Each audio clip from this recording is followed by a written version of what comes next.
بہنوں کو بر وقت وراثت میں حصہ دینا چاہیے۔ اس میں بھائی جو ہے نا بہت کوتاہی کرتے ہیں۔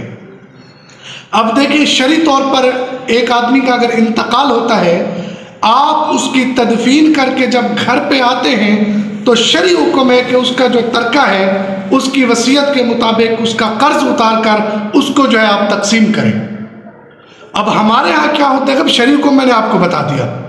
اب ہمارے ہاں کیا ہوتا ہے کہ 6 مہینے بعد بھی اگر بہن والد کی زمین سے یا دکانوں سے حصہ مانگنے آ جائے تو بھائی اس کو کہتے ہیں یہ جہالت ہے، اس کو کہتے ہیں تو پاگل ہو گئی ہے، ابھی تو ابو کی قبر گیلی پڑی ہے، تم حصہ مانگنے آئے ہو، ہم کھا رہے ہیں، ہم کہیں بھاگ رہے ہیں۔ اب اس کا نتیجہ کیا ہوتا ہے، بعد میں اس کو فرنٹ میں نہیں دی، پیچھے دے دی، کم دے دی، یا ساری زندگی وہ کاشت کرتے رہے یا دکانیں ہیں تو کرایہ دیتے رہے۔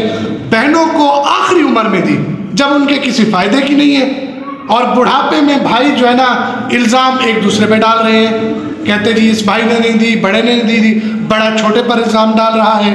او بھائی بر وقت اپنی بہنوں کو وراثت میں حصہ دو، نہیں دو کہ اس کے بڑے سخت نقصانات ہیں۔